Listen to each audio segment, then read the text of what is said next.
ಹುಟ್ಟಿಸಿ ಅವಳಿಗೆ MBBS ಮಾಡಿಸಿ ಮೊನ್ನೆ ಬಂದ ಧರ್ಮಸ್ಥಳದಲ್ಲಿ ಅತ್ಯಾಚಾರ ಮಾಡಿಸಿದ್ರು. ಯಾರು ಮಾಡಿಸಿದ್ದು ಇದೇ 4 ಜನವಾ?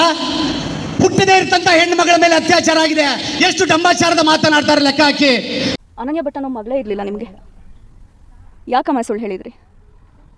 ಕೆಲವರು ವ್ಯಕ್ತಿಗಳು ಹೇಳು ಅಂತ ಹೇಳಿದರು, ಹಾಗಾಗಿ ನಾನು ಅದನ್ನು ಹೇಳಬೇಕಾಗಿದ್ದ ಪರಿಸ್ಥಿತಿ ಬಂತು. ಯಾವ ವ್ಯಕ್ತಿ ಹೇಳಿದ್ದು? ಗಿರೀಶ್ ಮಟ್ಟಣ್ಣ, ಜಯಂತಿ ಟಿ ಇವರೆಲ್ಲ ಹೇಳಿದರು. ಹಾಗಾಗಿ ನಾನು ಆ ಒಂದು ಇದನ್ನು ನಾನು ಬಂಧುಗಳೇ, ಅವಳಿಗೊಂದು ತಾಯಿ, ಪಾಪ ನಮಗೆ ಬೇಸರ ಆಗುತ್ತೆ. ಎಷ್ಟರ ಮಟ್ಟಿಗೆ ಅಂತ ಹೇಳಿದ್ರೆ ಆ ತಾಯಿಗೆ ಕೋರ್ಟ್ ಶಿಕ್ಷೆ ಕೊಟ್ಟರು ಕೂಡ ನಮ್ಗೆ ನೋವು ಅಂತ ಸ್ಥಿತಿ. ಅಂತ ತಾಯಿ ಇವತ್ತು ನಮ್ಮ ಎದುರುಗಡೆ ಸುಳ್ಳು ಹೇಳಿ ಆ ಧರ್ಮಸ್ಥಳಕ್ಕೆ ಅಪಪ್ರಚಾರ ಮಾಡ್ತಾ ಇದ್ದಾಳೆ. ನಾವಿನ್ನು ಕೂತ್ಕೊಳ್ಬೇಕಾ? ಈಗಾಗಲೇ ಹೇಳಿದ್ರಲ್ಲ, ಬಂಧನ ಒಬ್ಬರದಲ್ಲ, ಎಲ್ಲ ಯೂಟ್ಯೂಬರ್ ಕೂಡ ಬಂಧನ ಮಾಡಬೇಕು.